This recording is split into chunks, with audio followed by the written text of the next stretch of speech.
Ok, hermanos, vamos a decirlo en español.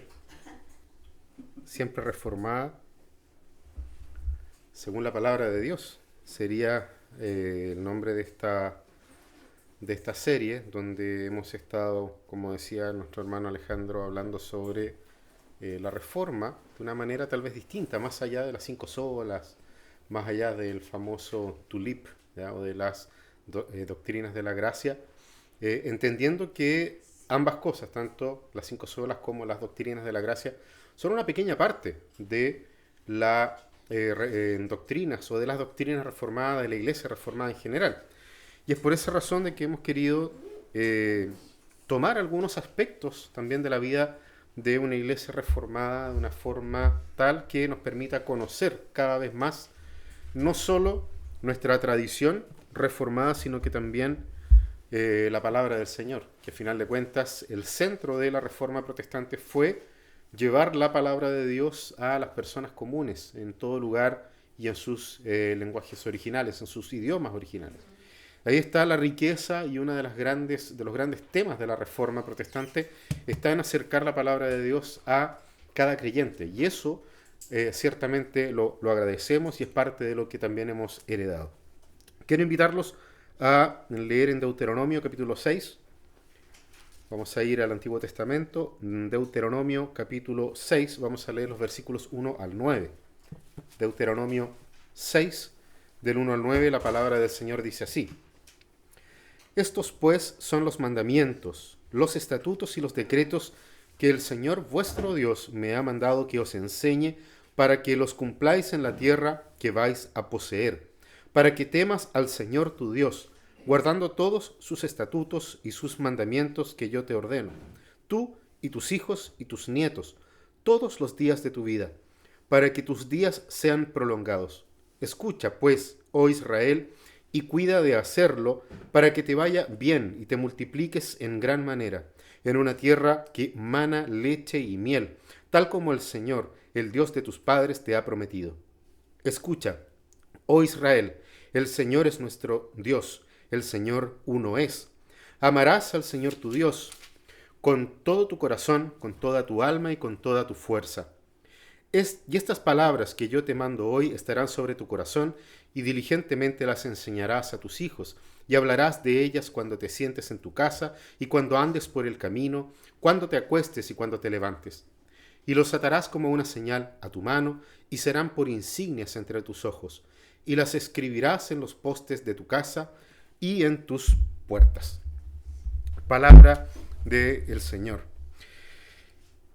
Una de las características de las iglesias reformadas es que ellas han adoptado algunos documentos doctrinales que son básicos y que regulan de alguna u otra forma la vida eclesiástica, la vida de la iglesia. No basta simplemente con decir creemos en la Biblia, ¿ya? Ya que no todas las personas ni los grupos de personas creen en la Biblia de la misma manera, ¿sí? Algunos no la consideran como la palabra inspirada de Dios, por ejemplo, ¿ya? Simplemente es un libro escrito por hombres y necesariamente, por haber sido escrito por hombres, lleno de errores. Y hay comunidades que se reúnen creyendo en Dios y creyendo en esa Biblia, en una Biblia que no es inspirada por Dios. Ahora, eso lleva a que no se pueda defender, justamente por esa misma declaración, que no se pueda defender las verdades que constituyen el centro del Evangelio, que es, en otras palabras, es la deidad de Cristo, por ejemplo, o la deidad del Espíritu Santo. Se niega la deidad de Jesucristo, lo vimos esta semana de una u otra forma en el estudio también de nuestro diáspora, nuestro estudio sobre el catecismo de Heidelberg, y también se pone en duda o en entredicho la deidad del Espíritu Santo, como si fuese algún tipo de otro Dios o incluso simplemente una fuerza, una energía que está en la iglesia, pero no al Espíritu Santo como Dios. Y también se pone en duda, y esto es algo tal vez mucho más llamativo para nosotros, pero es la normalidad hoy en día en muchas iglesias, principalmente en Europa, se pone en entredicho también la resurrección física de nuestro Señor Jesucristo. Cristo no resucitó realmente. ¿Ya? Entonces no todos creemos en la Biblia de la misma forma, ¿sí? No todos abordamos la palabra de Dios de la misma manera. Y muchas iglesias, sobre todo las iglesias que son independientes, no poseen una confesión de fe, ¿ya? No tienen ellos sus documentos doctrinales. Sí pueden tener algunos principios generales, ¿ya? Algunas directrices, pero no una confesionalidad clara, ¿ya? Y al mismo tiempo, al ser clara, no está ni escrita ni tampoco es evidente. De hecho, uno puede preguntar y las personas no van a saber responder realmente qué es en lo que ellos creen. Tal vez, como digo, sí una estructura o alguna idea general, pero no tienen una confesionalidad clara, escrita y evidente. Y en este contexto, hablar de la bendición que es tener una confesión de fe, a la que nosotros decimos adherir, parece algo anticuado, parece algo traído desde la era medieval a nuestros días. Y ni siquiera hablar de que esa confesión de fe sea un imperativo para la iglesia local, de que allí está todo lo que nos va a ayudar a poder interpretar la Biblia. De una u otra forma, si nosotros interpretamos la Biblia desde nuestra propia experiencia o desde nuestro propio punto de vista, vamos a llegar probablemente en algún momento a las más grandes herejías de toda la historia, ¿ya? Y estas confesiones de fe nos ayudan justamente a colocar límites interpretativos, ¿ya? Después de que en el periodo de la Reforma Protestante se transfirió de alguna manera la interpretación de las escrituras a las personas comunes, ya no estaba relegado, como lo dijimos hace un par de semanas atrás, no estaba restringido al clero ni a la interpretación exclusiva del pontífice, del papa, sino que estaba ahora en las personas comunes. Pero eso también requiere de límites. ¿Por qué? Porque ciertamente nosotros como sociedad, como personas, como seres humanos, no tenemos la capacidad de abordar todas las cosas con bien, ¿ya? De hecho, si nosotros pensamos en las confesiones de fe como imperativos para la vida de la iglesia local, vamos a encontrarnos con que vamos a tener personas que nos van a decir, pero ¿por qué limitan al Espíritu Santo? Por ejemplo, es una expresión que yo ya la he escuchado en algunos lugares. ¿Y eso por qué? Porque básicamente nuestra sociedad aborrece los imperativos, ¿ya? Nosotros vivimos hoy en día en una cultura de los acuerdos. Intentemos tener muchos acuerdos. Una de las formas también, tal vez más evidente de esto es en la forma en que hoy en día se educa a los hijos, donde se busca llegar a acuerdos con los niños, ¿ya? Y ese tipo de forma de abordar el Evangelio, perdón, de abordar las cosas, afecta también al Evangelio y afecta a la Escritura porque de alguna u otra manera todo queda relegado a la soberanía del individuo, de la persona. ¿Para qué? Para no entorpecer el desarrollo natural de la persona o de las instituciones. Entonces saquemos los imperativos, ¿ya? Que cada uno se autorregule o que las personas en común acuerdo puedan autorregularse y autogestionarse, ¿sí? Esta mirada ciertamente es una mirada muy humanista, ¿ya? Humanista en el sentido de que es antropocéntrica, o sea, coloca el foco en el individuo, en la persona. Y aquí es donde se nos olvida, y generalmente a la sociedad humanista se le olvida uno de los principios fundamentales de la Reforma Protestante, que es la depravación total del ser humano. ¿Qué significa la depravación total? Básicamente, de que todas las áreas del ser humano han sido afectadas por el pecado. No se trata de que el ser humano ha sido absolutamente depravado y no tiene posibilidad de salvación. Eso es una mala comprensión de la doctrina de la depravación total. La depravación total simplemente afirma de que todas las áreas del ser humano fueron afectadas por el pecado. Por lo tanto, no hay nada bueno que el ser humano pueda hacer si no es por la gracia de Dios.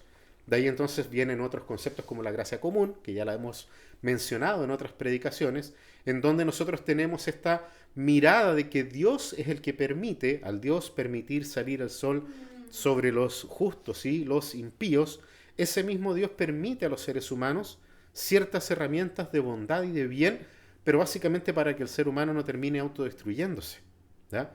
Entonces vemos acciones de gracia común, pero eso no quita de que eso no quita el hecho de que el ser humano está totalmente depravado. Todas las áreas del ser humano están afectadas por el pecado. Y allí es donde justamente el humanismo coloca una pequeña esperanza en la supuesta bondad y en la supuesta capacidad de interpretación de la Biblia del ser humano, como si el ser humano pudiese ser bueno por sí mismo. ¿Ya? De ahí entonces de que cuando nosotros miramos la idea de los imperativos confesionales o de las confesiones de fe como una bendición para la iglesia, hay muchos que se resisten, porque ven esto como limitar lo que Dios puede darle al ser humano y lo que las personas por sí mismas pueden interpretar. Así fue como surgieron una de las grandes sectas de nuestro tiempo, como son los mormones, por ejemplo, donde una persona sintió de que iba más allá de este siempre reformada según la palabra de Dios. Sacó la palabra de Dios. Y de hecho, ya ni siquiera estiman la palabra de Dios, sino que está el libro de Mormón. Esa es la guía que ellos tienen. ¿Por qué? Porque en algún momento una persona que estudiaba la escritura fue reformándose hasta deformarse. Por eso es importante que nosotros tengamos en claro estas cosas. Porque el falso principio de que el ser humano puede ver la Biblia de manera bondadosa y buena es aplicado en la interpretación bíblica. ¿Ya? Cualquier cosa buena del ser humano, las personas tratan de aplicarlo de manera directa en la Biblia, y aquí entonces comienzan a surgir una serie de declaraciones, como por ejemplo, tenemos que estar todos de acuerdo de que este texto, ahí pongan el texto que ustedes quieran, de la Biblia, es un texto arcaico. Es un texto que solamente fue escrito para ese momento en la historia. Tenemos que estar de acuerdo, esta es otra expresión, de que esta de aquí es una interpretación medieval muy antigua para nuestro tiempo y ya no aplica. O algún tipo de declaración como la siguiente. Tenemos que estar de acuerdo que no podemos sacralizar ningún versículo que inhiba los más puros sentimientos humanos. Ese es el punto. El ser humano no tiene sentimientos puros. ¿Por qué? Porque estamos afectados por el pecado. Nuestra naturaleza, dice la Escritura, es una naturaleza pecadora. ¿Y qué significa eso? De que nuestra tendencia natural es hacia el pecado. Por lo tanto, no podemos nosotros pensar y asumir de que libremente podremos interpretar la Escritura. Y allí entonces está el valor que tienen las confesiones de fe, los credos, nuestras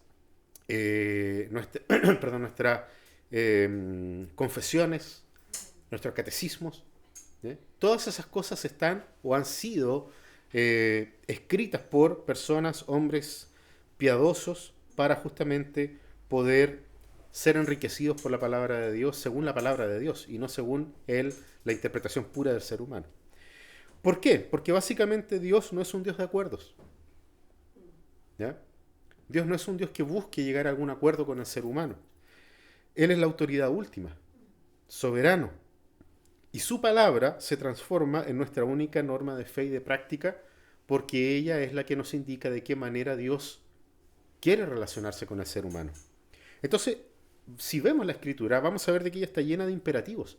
Los imperativos sobran en la palabra de Dios. ¿Ya? Lo vemos cada vez que leemos la palabra de Dios, vemos algún imperativo por parte de Dios.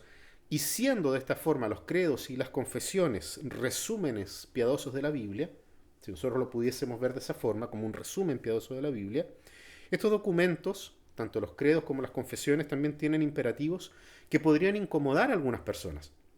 Sin embargo, estos imperativos son imperativos confesionales que, nuevamente repito, han sido dados para poder regular la vida del creyente y que sea una vida conforme a la palabra de Dios. De ahí volvemos a citar entonces esta idea de siempre reformada, una iglesia siempre reformada, pero no según nuestra propia interpretación, sino que una iglesia reformada según la propia palabra de Dios.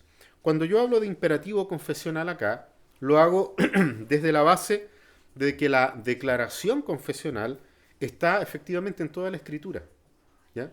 Todo tipo de declaración confesional está en la Escritura. Y el texto que leímos al principio tiene sus propios imperativos confesionales. De hecho, Jesús usó este imperativo confesional, que podríamos decir que era la confesión de fe del pueblo de Israel, ese famoso Shema Israel, por sus palabras en hebreo, cuando los fariseos le preguntaron a Jesús cuál era el principal y el más importante mandamiento. ¿ya? Jesús ahí entonces cita justamente Deuteronomio capítulo 6, versículo 5. Amarás al Señor tu Dios con todo tu corazón, con toda tu alma y con toda tu fuerza. Fueron las palabras de Jesucristo. Entonces vamos a ver las bendiciones de tener imperativos confesionales claros. Porque ciertamente un imperativo sí es una bendición, a diferencia de cómo lo ve el mundo, que un imperativo es restringir, es llevar al ser humano a hacer algo que el ser humano no quiere. ¿Y cómo se dice? Vuelvo a repetir, generalmente se dice diciendo no podemos nosotros colocar límites a los pensamientos puros humanos. No, el ser humano no tiene pensamientos puros. Y cuando los tiene no le pertenecen. Son de Dios hacia el ser humano. ¿Ya? ¿Por qué? Porque vemos en toda la escritura de que el ser humano está totalmente depravado. ¿Ya? ¿Qué quiere decir eso? Ninguna parte de su mente, de su corazón, o tomando la misma escritura, de su corazón, su alma y sus fuerzas, ninguna parte de todo el ser humano está libre del pecado, sino que toda ella está afectada por el pecado. Permítanme, sí, comenzar, y a propósito de nuestros estudios en el Catecismo de Heidelberg, ¿cierto? Catecismo escrito, fíjense, en el año 1563, ¿ya? Citar la historia brevemente de este catecismo, básicamente para poder entender y aplicar y ver la forma en que los catecismos pueden a nosotros también traernos hoy en día, siglo XXI, estamos hablando aquí del siglo XVI hasta el siglo XXI, ha pasado harto tiempo, o como diríamos en buen chileno, ha pasado harta agua bajo el puente, pero aún así sigue siendo de bendición un catecismo escrito allá en el año 1563. Federico III, quien era príncipe del condado palatino del Rin, del río Rin, allí en Alemania, esto es la región suroeste de Alemania, las ciudades que están por allí cerca, Frankfurt, Stuttgart, Karlsruhe, y la conocida ciudad de Worms, donde Lutero fue llamado a comparecer para poder confirmar o renunciar sus dichos. ¿Ya? Fue allí donde Lutero dijo, convénzanme con las escrituras, porque mi mente está sometida a la palabra de Dios, no a lo que puede decir el Papa. ¿Ya? Fue en esa ciudad de Worms, es muy cercano, está en la misma región de Alemania. Y este príncipe, Federico III, encomendó la redacción de un catecismo, allí en la ciudad de Heidelberg, por eso tiene ese nombre, y la idea era de que tuviese o que pudiera esta confesión unificar la confesión y la práctica de la Iglesia en su reinado, en el reinado palatino del Rin, o en el condado palatino del Rin, que es como se conoce esa región. Y él tuvo al menos 3 objetivos que encomendó a los teólogos que escribieron esta confesión de fe. Lo primero que buscaba Federico III era que fuera una forma de unidad confesional entre los varios grupos de protestantes que surgieron en esa región, en ese lugar. Lo segundo que pidió este príncipe es que esta confesión fuera una guía para la instrucción y así evitar el pluralismo religioso. Porque sí, también surge pluralismo religioso en ese tiempo, en ese momento, sobre todo por estos vientos de libertad interpretativa de la Escritura. ¿Ya? Y lo tercero que buscaba Federico era de que esta confesión de fe fuera una herramienta catequética para la enseñanza doctrinal, o sea, a través de pregunta-respuesta. Acordémonos que esta palabra que a veces incomoda, ¿ya? El catecismo, es simplemente una herramienta para la enseñanza y que se desarrolla a través de preguntas y respuestas. Es una forma fácil de poder aprender. Yo te pregunto y tú conoces una respuesta o has aprendido una respuesta, generalmente de manera memorizada, ¿ya? Entonces ahí nosotros tenemos quién es Dios y respondemos con la respuesta que el catecismo nos establece. Entendiendo nuevamente, reafirmo esto, de que el catecismo ha extraído las respuestas desde las Sagradas Escrituras. ¿Ya? Por lo tanto, no hay en los catecismos ideas humanas preconcebidas. De ahí que nosotros podemos ver, entender, confiar en los catecismos históricos como el catecismo de Heidelberg de 1563. También destacar de que los catecismos no son la palabra de Dios. ¿Ya? Ellos no son inerrantes, ni tampoco son infalibles, por el solo hecho de haber sido creados por seres humanos, a diferencia de la palabra de Dios. La Biblia es nuestra única norma de fe y de práctica, pero los catecismos nos ayudan a poner límites a nuestra interpretación libre de la palabra de Dios. Entonces, fíjense, este ser humano, Francisco III, tenía la convicción de las bondades de los credos y confesiones, el hecho de encomendar y poder aplicar un documento teológico como un catecismo permitió el desarrollo de la iglesia, y no solamente eso, sino que también permitió el desarrollo de la vida cotidiana de las personas. De ahí que las sociedades que abrazaron los credos y confesiones de la Reforma Protestante pudieron evolucionar socialmente y ser sociedades más justas, ser sociedades en donde el desarrollo, tanto económico como social, fueron caminando a velocidades inimaginables para los reformadores y para los que también estuvieron en contra de la misma reforma. De hecho, si uno mira los países que abrazaron los credos y confesiones que nosotros mencionamos acá, Heidelberg, el catecismo o la confesión belga, tenemos allí en ese periodo también confesiones en el mismo norte de Francia. Vemos que los países que fueron abrazando estas confesiones de fe se transformaron en la sociedad europea más desarrollada que los países que se quedaron en el catolicismo romano, como lo fue la misma Francia, España, Portugal, por ejemplo, o Italia. Los países que más se desarrollaron fueron Alemania, Bélgica, Finlandia, Noruega, el Reino Unido. ¿Ya? Fueron los países que más pudieron llevar a cabo el desarrollo social, y fue justamente por eso, porque ellos abrazaron confesiones y credos que buscaban en la palabra la respuesta para la vida práctica, para la vida común. Entonces fíjense, ya existía la confesión belga cuando Federico III pidió esto. Esta confesión fue creada por Guido de Bresse y fue un compendio teológico pidiendo misericordia al rey de España, que ya había tomado posesión de aquellos lugares, porque este rey de España se había transformado en un perseguidor de los protestantes. De hecho, la gente que firma junto con Guido de Bresse en la confesión belga fueron asesinados por el rey de España y el ejército español, que declaraba que todos aquellos protestantes eran contrarios a Roma, al catolicismo romano. Por esa razón entonces se fue transformando esto en una especie de cacería de brujas en contra de los protestantes, y es por eso que surgieron tantos documentos como este, para poder decir, no somos herejes, aquí están nuestras confesiones de fe, y claro, los hacía herejes al simple hecho de no someterse al Papa. ¿Ya? En el resto, nadie ponía en duda de la pureza bíblica de estas confesiones y de lo que fueron caminando, las cosas que fueron abrazando las iglesias reformadas que fueron naciendo en este periodo. Entonces, ese es el momento histórico en el que surgen este tipo de confesiones, que nosotros como iglesia reformada abrazamos. Pero hoy en día, trayendo eso a nuestro tiempo, hay muchos que cuestionan la necesidad de un documento confesional, mucho más siendo un imperativo confesional. ¿Ya? Porque la declaración, nosotros solamente seguimos a Jesús, que es otra declaración que también a mí me la han dicho, ha conducido a muchas iglesias al caos. ¿Y por qué? Básicamente porque de una manera muy parecida al periodo medieval, muchos predicadores medievales les ocurrió, fueron negligentes en la enseñanza confesional. Prefirieron no hacerlo, seguir con interpretaciones de la Biblia que fuesen alegóricas, que es una de las grandes cosas, también uno de los grandes cambios en la interpretación de la Biblia, es que los reformadores dejaron las alegorías para pasar a basar su predicación en lo que significaba para los primeros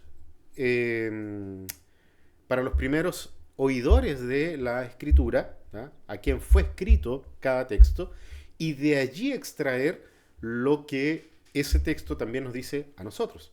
Ese fue más o menos el gran cambio que hubo en el periodo de la Reforma protestante. Pero vamos de nuevo al texto, ahí en Deuteronomio capítulo 6, entonces los primeros 9 versículos. ¿Ya? Si ustedes se fijaron, este texto está lleno de imperativos. Y no es solamente una necesidad, sino que es un mandato de Dios para su pueblo.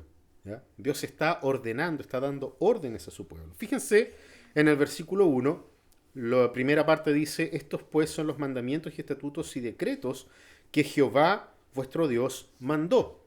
¿Ya? Así parte el texto. Y claramente el autor aquí está haciendo referencia al versículo 5. ¿Ya?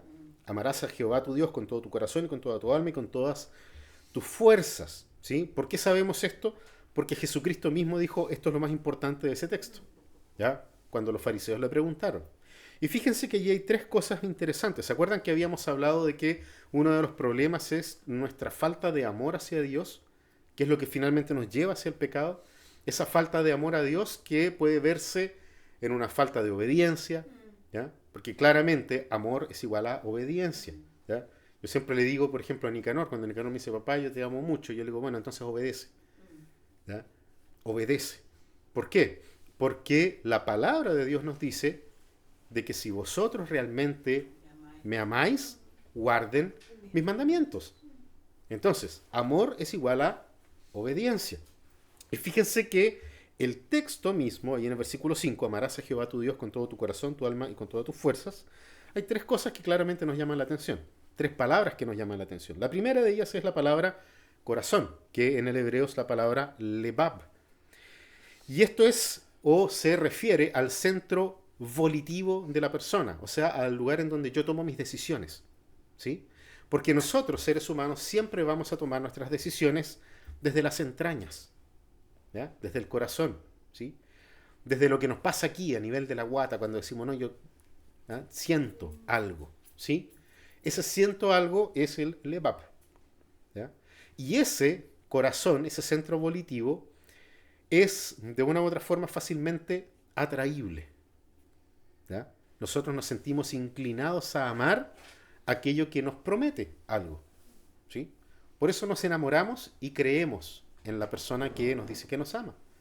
¿Por qué? Porque nos pasa algo aquí, ¿ya?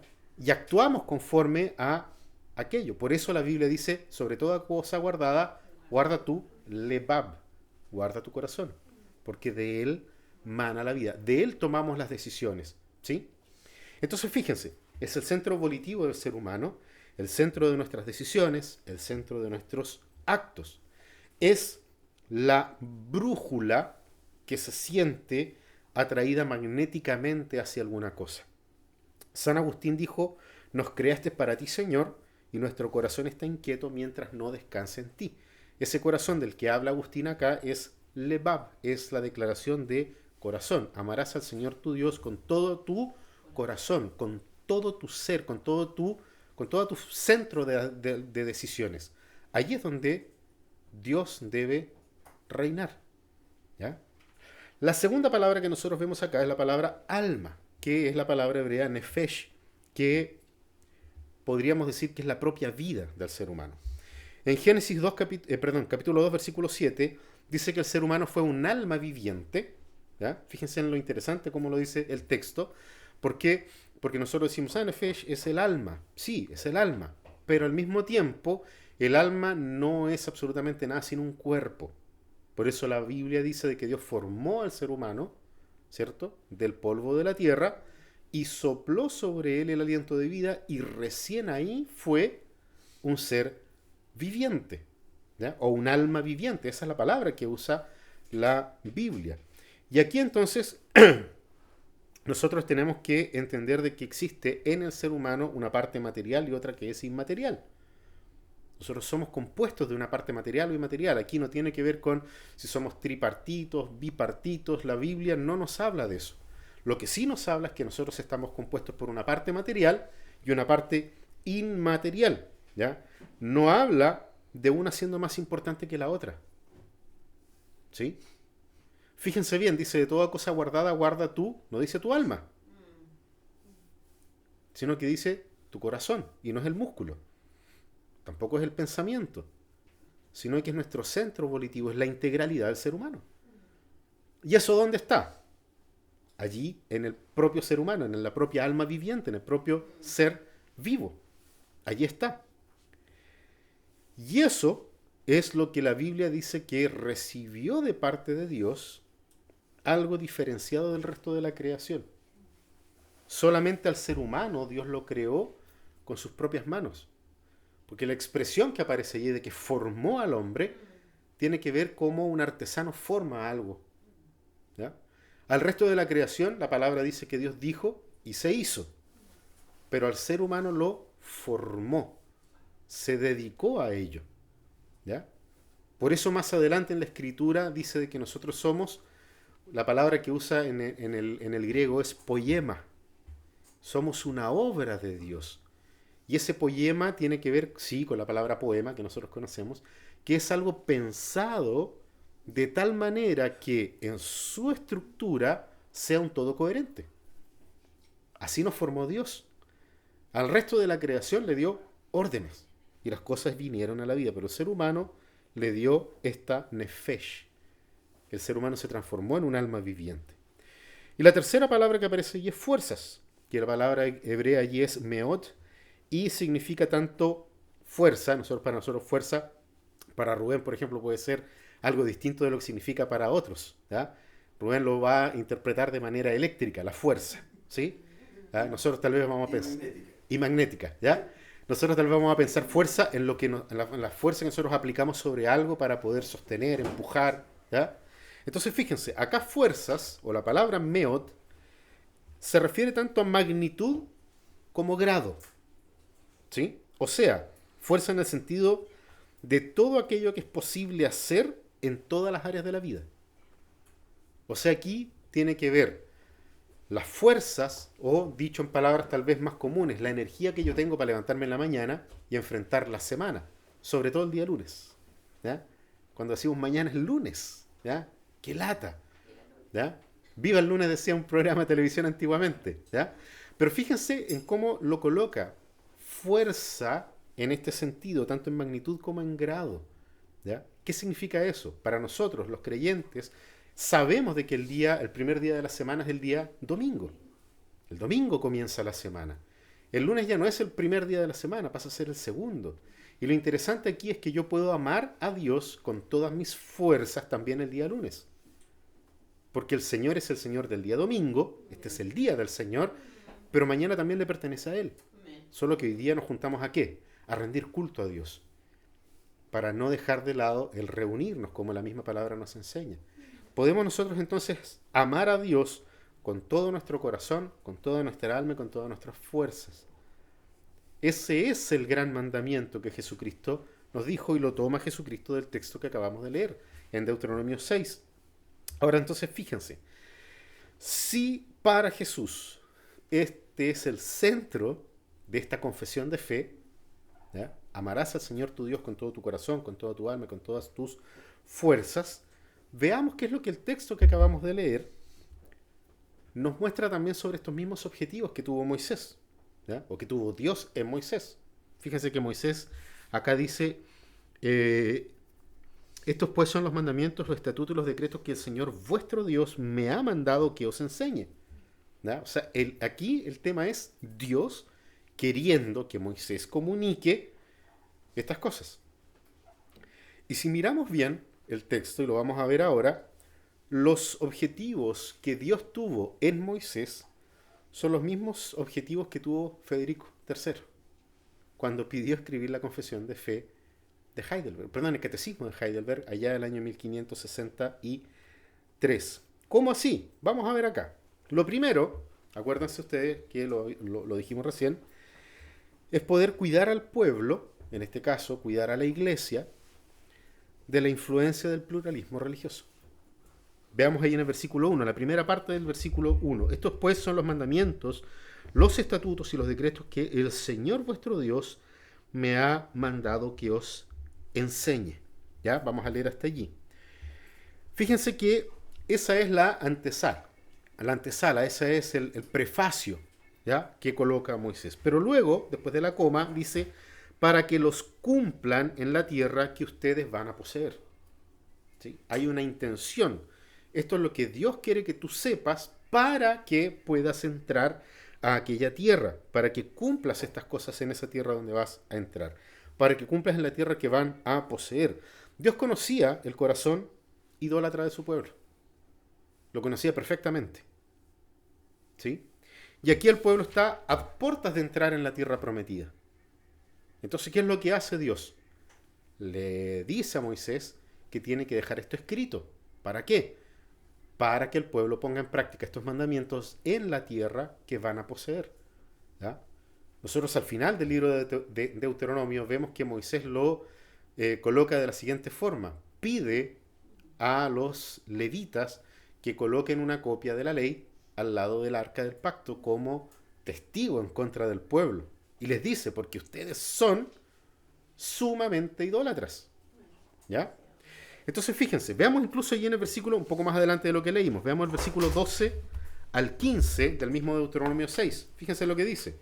Deuteronomio 6, del 12 al 15, dice, entonces ten cuidado, no sea que te olvides del Señor que te sacó de la tierra de Egipto, de la casa de servidumbre. Temerás solo al Señor tu Dios y a Él adorarás y jurarás por su nombre. No seguiréis a otros dioses, a ninguno de los dioses de los pueblos que os rodean, porque el Señor tu Dios que está en medio de ti es Dios celoso, no sea que se encienda la ira del Señor tu Dios contra ti y Él te borre de la faz de la tierra. O sea, Dios conocía el corazón rebelde, idólatra de su pueblo. Y en la tierra prometida, los pueblos tenían hartos dioses, distintos dioses. Entonces la confesión pública, fíjense esto cómo funciona como una confesión de fe. La confesión pública escrita, que es otro detalle, escrita, establece quién es Dios y cuál es la relación del Dios con el pueblo, del Dios con Israel. Y cuáles son los documentos que le dan al pueblo testimonio de esa relación. Dios quiere cuidar al pueblo de la influencia del pluralismo religioso. Y lo hace de esa forma, con una confesionalidad escrita y que el pueblo la ponga en práctica. ¿Ya? Más adelante vemos que le dice, lo vas a poner sobre tus puertas, en tu frente, en todo lugar. Eso nos está diciendo a nosotros ¿qué? De que es importante que constantemente nos seamos expuestos a esta confesionalidad. ¿Y cuál era la confesionalidad? Vamos allí de nuevo al versículo, ahí en el versículo 4. Escucha, oh Israel, el Señor es nuestro Dios, el Señor uno es. Eso es lo que el pueblo tenía que siempre tener claro, que Jehová Dios era uno solo. Que no eran los dioses que estaban por allí en ese lugar, sino que era uno solo. Y ahí entonces nosotros vemos la segunda parte, que no solamente cuidar al pueblo de la influencia religiosa, sino que también cuidar la pureza la pureza doctrinal del pueblo. Fíjense lo que dicen los versículos 2 y 3. Para que temas al Señor tu Dios, guardando todos sus estatutos y sus mandamientos que yo te ordeno, tú y tus hijos y tus nietos, todos los días de tu vida, para que tus días sean prolongados. Escucha, pues, oh Israel, y cuida de hacerlo para que te vaya bien y te multipliques en gran manera en una tierra que emana leche y miel, tal como el Señor, el Dios de tus padres, te ha prometido. Entonces, fíjense, pureza doctrinal. No es solamente cuidarnos de la influencia del pluralismo, sino que al mismo tiempo la pureza doctrinal que está dicha allí. Y esa pureza doctrinal tenía que ser transmitida a las siguientes generaciones, hijos y nietos. ¿Ya? ¿Para qué? Para que te vaya bien. Es muy interesante esto, porque el cumplimiento celoso y permanente de las doctrinas trae bendición de Dios. No es solamente para limitar los buenos sentimientos humanos, sino que, al contrario, el cumplimiento de estas doctrinas es lo que va a traer real bendición a las personas. Y ellas están escritas, y ellas se recuerdan, y ellas se transmiten de unos a otros, de generación en generación. Pensemos entonces en nuestro catecismo, por ejemplo, que fue el ejemplo que tomé, ¿ya? Por el hecho de que lo estudiamos en la semana. Él fue escrito en el siglo XVI, pero sigue trayendo bendición para nosotros, de generación en generación. ¿Por qué? Porque están arraigados en la Escritura, porque han sido plantados en la palabra de Dios. Entonces fíjense, es muy interesante porque Dios está prometiendo algo acá, y es el hecho de que no existe posibilidad de que mantengamos una pureza doctrinal o en las doctrinas de la Biblia sin recibir bendición de Dios. Él lo prometió. Prometió que en la medida en que nosotros mantengamos la pureza de nuestras doctrinas, Él nos va a bendecir. Entonces fíjense, eso no es una bendición tener nuestras confesiones escritas, claras, ¿ya? Normadas. Ciertamente es una bendición, pero es una bendición para aquel que primero rebaja su orgullo, para aquel que primero dice, la gente de la era medieval realmente sabía mucho más que yo. Eran personas que dedicaban mucho más tiempo a estudiar la palabra que yo. ¿Cómo no va a ser una bendición eso? Ya no podemos entonces mirar al medioevo como simplemente una época perdida en la historia. ¿Ya? Y si bien es cierto, hubo oscuridad u oscurantismo, no negamos eso, pero lo interesante es que asimismo, de la misma manera, hubo siempre un remanente fiel que abrazó estas doctrinas, las de la palabra de Dios, las articuló de tal manera que fuesen preguntas y respuestas, porque esto era enseñado el día domingo en el culto. Y de esa forma la gente aprendía doctrina, aprendía teología. Muchos de estos hombres y mujeres de ese periodo eran tremendos teólogos. ¿Por qué? Porque constantemente estaban repitiendo todos los años, sobre todo los catecismos, escritos en 52 o 53 semanas, estaban escritos de manera tal de que todas las semanas yo me fuera con 3 o 4 preguntas para la casa y me las aprendiera y las memorizara. ¿Y qué dicen esas preguntas y respuestas? Biblia. Dicho con palabras sencillas, articulados de tal forma que yo los pueda aprender. ¿Cuál es nuestro único consuelo, tanto en la vida como en la muerte? Y la iglesia respondía que yo no me pertenezco a mí mismo, sino que pertenezco a mi fiel y amante Salvador Jesucristo. Si Él no lo quiere, nada me va a ocurrir. Y lo que me ocurre es porque Él así lo quiere. ¿Ya? Aquí estoy parafraseando, la respuesta es mucho más compleja, más completa. ¿Sí? Pero allí hay bendición. ¿Por qué? Porque Dios está queriendo que cuidemos la pureza doctrinal, como lo dijo también a su pueblo de Israel acá. Y lo tercero es poder fomentar la unidad del pueblo de Dios, que también era una de las cosas que Federico III quería, la unidad del pueblo de Dios. Fíjense que dice en el versículo 4, oye Israel, Jehová nuestro Dios, Jehová uno es, ¿cierto? Literalmente dice Jehová nuestro Dios, Jehová uno. ¿Va? Si nosotros lo leyéramos directo de el hebreo, Jehová nuestro Dios, o Yahvé nuestro Dios, Yahvé nuestro Elohim, Yahvé uno. Y aquí enfatiza 2 cosas para el pueblo. Primero, la singularidad de Dios. Dios es uno, es único y no hay nadie como Él. ¿Por qué? Porque Él usa la expresión Yahvé, que es la propia declaración que Dios hizo de sí mismo. Cuando Moisés le pregunta su nombre, y Él se revela como Yahvé, como Jehová. ¿Ya? Entonces Jehová, nuestro Dios, Jehová uno, enfatiza esto. Y lo segundo que hace es que también enfatiza la singularidad del pueblo, porque dice nuestro Dios. Dios no se reveló con su nombre a los filisteos. Dios no se reveló con su propio nombre a los amorreos. Dios no se reveló con su propio nombre a los hititas, ni a los gergeseos, ni a los jebuseos, sino que solamente a su pueblo Él se reveló con el nombre de Jehová. Y ese nombre de Jehová, como leímos incluso en la lectura de confesión de pecados o para confesión de pecados, decía de que es un Dios misericordioso, que actúa en misericordia. Hemos hecho esa relación anteriormente. Para Dios, cuando Moisés le dice, muéstrame tu rostro, Dios le dice, soy misericordioso. ¿Cuál es la cara de Dios? Misericordia, bondad, fidelidad. Y hemos visto, dijo Juan, la gloria del unigénito del Padre, lleno de qué cosas?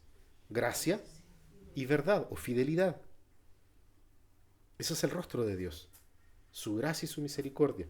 ¿Sobre quiénes? Sobre los que ellos reveló su nombre. Entonces nosotros podemos tener una unidad del pueblo de Dios. Siempre se habla, las iglesias tenemos que unirnos todas, ser una sola. Sí, pero ¿en base a qué? En base a la Escritura. No en base a lo que un iluminado dijo, a lo que un apóstol por allí dijo, o alguien que se autopromocionó como apóstol dijo. Ninguno de ellos ha seguido la Escritura de la forma en que Dios exige que la palabra de Dios sea seguida. Por eso hay bendición, de nuevo, bendición imperativa o en los imperativos confesionales. Porque la propia Biblia es un imperativo confesional constante, permanente. Esta declaración, la de Jehová, nuestro Dios, Jehová uno es, busca cuidar la pureza doctrinal del pueblo. ¿Por qué? Porque el Señor le dio a su pueblo y no a otro pueblo los mandamientos, los estatutos y los decretos que dice al principio, para que los cumplas. Ahí está de nuevo, Dios revelando como Él quiere ser adorado, y el pueblo al cual Él se revela y luego le exige. Es un imperativo confesional. Hermanos queridos, ¿cuáles son entonces las bendiciones confesionales? Si lo vemos desde esa perspectiva, ciertamente son varios, pero yo quiero destacar uno solo, y es el hecho de que nuestros corazones inclinados al pecado pueden hacer mal uso de una herramienta tan rica como nuestros credos y confesiones. Y aquí yo quiero llamar vuestra atención a este punto. ¿Por qué? Los versículos 8 y 9 del mismo texto que nosotros leímos allí en Deuteronomio capítulo 6, fíjense en lo que dice la palabra de Dios. Versículos 8 y 9. Dice: las atarás como una señal a tu mano y serán por insignias entre tus ojos, y las escribirás en los postes de tu casa y en tus puertas. ¿Ya? ¿Qué tiene que ver eso con lo que acabo de decir? En un corazón idólatra, estos versículos 8 y 9 hicieron que la tradición judía use las filacterias. ¿Qué eran las filacterias? Unas cajitas pequeñas con porciones de la Torá escritas en rollos pequeños metidas dentro de estas cajitas, y que los fariseos se las colocaban tal como dice ahí, en la frente, y se las amarraban acá lo más apretada posible. ¿Ya? ¿Para qué? Para que cuando se las sacaban quedaba la marca de algo tallado por el lado de la cajita que decía fidelidad al Señor, y se paseaban por las calles haciéndose ver como fieles al Señor. Lo mismo lo hacían con unas amarras que usaban con las cuerdas de cuero, bien apretadas. ¿Ya? ¿Para qué? Para que la gente los viera a ellos con estas filacterias amarradas, atadas a tu brazo. Fíjense lo que dice el texto. Átalas como una señal en tu mano y por insignia entre tus ojos. Las escribirás en los postes de tu casa y en tus puertas. ¿Ya?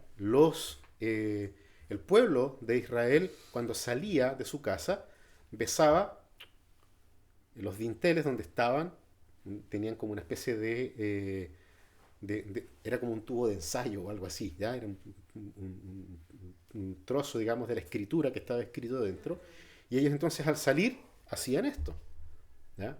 Besaban esta porción de la escritura y al entrar a su casa también, o sea, lo llevaron a la literalidad. Pero en un corazón idólatra, esto se transformó en condenación. Fíjense lo que dice Jesús. Vamos allí a Mateo, capítulo 23. Mateo, capítulo 23. Este es nuestro Señor Jesucristo hablando de los versículos 1 en adelante. Dice: entonces Jesús le habló a la muchedumbre y a sus discípulos diciendo: los escribas y los fariseos se han sentado en la cátedra de Moisés, de modo que haced y observad todo lo que os digan, pero no hagáis conforme a sus obras, porque ellos dicen y no hacen. Atan cargas pesadas y difíciles de llevar y las ponen sobre las espaldas de los hombres, pero ellos ni con un dedo quieren moverlas, sino que hacen todas sus obras para ser vistos por los hombres, pues ensanchan sus filacterias y alargan los flecos de sus mantos. Aman el lugar de honor en los banquetes y los primeros asientos en las sinagogas y los saludos respetuosos en las plazas y ser llamados por hombres rabí. Pero vosotros no dejéis que os llamen rabí, porque uno es vuestro maestro y todos vosotros sois hermanos. Y no llaméis a nadie Padre vuestro en la tierra, porque uno es vuestro Padre, el que está en los cielos. Ni dejéis que os llamen preceptores, porque uno es vuestro preceptor, Cristo. Pero el mayor de vosotros será vuestro servidor, y cualquiera que se ensalce será humillado, y cualquiera que se humille será ensalzado. Palabra del Señor. En un corazón idólatra, una herramienta como nuestros credos y confesiones se pueden transformar en pecado. podemos sentirnos mejores que los demás. Qué bueno que nosotros tenemos nuestra confesión de fe de Westminster, nuestra confesión de fe belga, nuestro catecismo de Heidelberg, nuestro catecismo mayor, no como las iglesias pentecostales, no como las iglesias de determinado lugar, no. Eso es lo que Jesús está criticando. ¿Por qué? Porque es posible hacer mal uso de cualquier elemento piadoso en corazones idólatras. Es lo que ocurrió con las filacterias, acaba de decir Jesucristo ahí. Por eso Jesús le dice a los discípulos, hagan lo que ellos dicen, pero no lo que hacen. Lo que dicen está bien, es palabra de Dios. Lo que dice un credo y confesión de fe es palabra de Dios. El tema es cómo lo hacemos, cómo lo llevamos nosotros a cabo. ¿Por qué? Porque estamos todos sujetos al orgullo espiritual. Todos nosotros estamos sujetos al orgullo espiritual. Nuestras confesiones nos enseñan quiénes somos y debería ser todo lo contrario. Justamente porque nuestras confesiones de fe y nuestros credos nos dicen quiénes somos y cómo somos. No debería ocurrir esto, pero ocurre. Por eso debemos tener cuidado. Y si vamos a hacer una iglesia reformada, siempre reformándose, que sea solamente en la palabra de Dios, que nos muestra que podemos llegar a ser tan orgullosos espirituales de tomar algo tan bueno como una confesión de fe y transformarla en algo malo. Transformarla en una forma de orgullo, una forma de arrogancia. Que lejos esté de nosotros la arrogancia. ¿Por qué? Porque nuestros credos y nuestras confesiones de fe, nuestros catecismos, apuntan a nuestro pecado. Y no solamente hacen eso, sino que también nos toman la cabeza y nos levantan la cabeza a mirar a Cristo en la cruz. Si eso no está ocurriendo con nuestros credos, confesiones y catecismos, entonces los estamos leyendo mal. Estamos haciendo mal uso, como lo hicieron los fariseos. Y de eso también nosotros necesitamos cuidarnos. ¿Por qué? Porque en la cruz está el perdón para nuestros pecados. Incluso el pecado de soberbia y de orgullo que esto puede generar. Por eso necesitamos constantemente, así como el pueblo acá, ponlo, átalo en tu cabeza, escríbelo en tus puertas. Eso tenía una idea, no era la literalidad. Era el hecho de que constantemente sean expuestos el pueblo de Dios a estas palabras, a estos principios, a estos estatutos. Por esa razón, las iglesias reformadas mantenemos en nuestras series de predicaciones la centralidad de la Escritura. Porque ellas nos van a apuntar nuestro pecado, levantar nuestras cabezas a la cruz, donde podemos encontrar el perdón de Dios. Tanto la palabra de Dios como el desarrollo de la iglesia, y específicamente en la hermosa herencia reformada que tenemos como iglesia.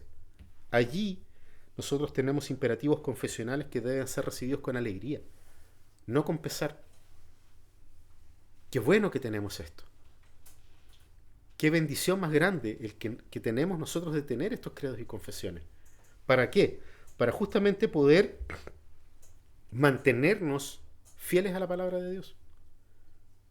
Y que ciertamente no sea solo una iniciación en el mundo de las iglesias reformadas. Ojalá que nunca sea solamente un rito de iniciación, no tienes que pasar por catecúmenos para entender las doctrinas de la Reforma Protestante. No, esto tiene que ser constante, permanente, predicado todos los años en nuestras iglesias. Para que de esa forma nosotros podamos tener unidad, que es lo que tenía Moisés en mente, Dios a través de Moisés en mente, y también Federico III cuando escribió el Catecismo de Heidelberg, para que podamos tener unidad, para que seamos cuidados de la influencia del pluralismo religioso y para que tengamos pureza en la santa doctrina del Evangelio. De esa forma el pueblo de Dios va a crecer, de esa forma el pueblo de Dios va a ser edificado y de esa forma nosotros, el pueblo de Dios, vamos a recibir todas las bendiciones que la palabra de Dios promete. ¿Por qué? Porque Cristo en su gracia nos envió al Espíritu Santo para que junto con todas estas palabras, la palabra de Dios y nuestros documentos confesionales, podamos seguir creciendo en nuestra vida de virtud hasta transformarnos a la estatura de Jesucristo. Que el Señor nos guarde, nos ayude y nos permita esto en nuestras vidas. Oremos. Padre Celestial, te damos gracias, Señor, porque tenemos la bendición y la riqueza de nuestras confesiones de fe, nuestros catecismos, que nos permiten mirarte con humildad, ser humillados, Señor, por ti, por tu inmensidad, por tu santidad. Padre Celestial, pedimos que por el poder de tu Espíritu Santo seamos reprendidos, al mismo tiempo que somos animados, Señor, a seguirte. Quédate, Señor, con nosotros siempre, a través de tu palabra y a través del estudio de ella, por el medio de estos documentos que nos inspiran, nos ayudan y nos permitan, Señor, estar apegados a ti y a tu palabra. Oramos, Señor, con gratitud en el corazón por lo que nos has dado. En el nombre de Cristo Jesús. Amén.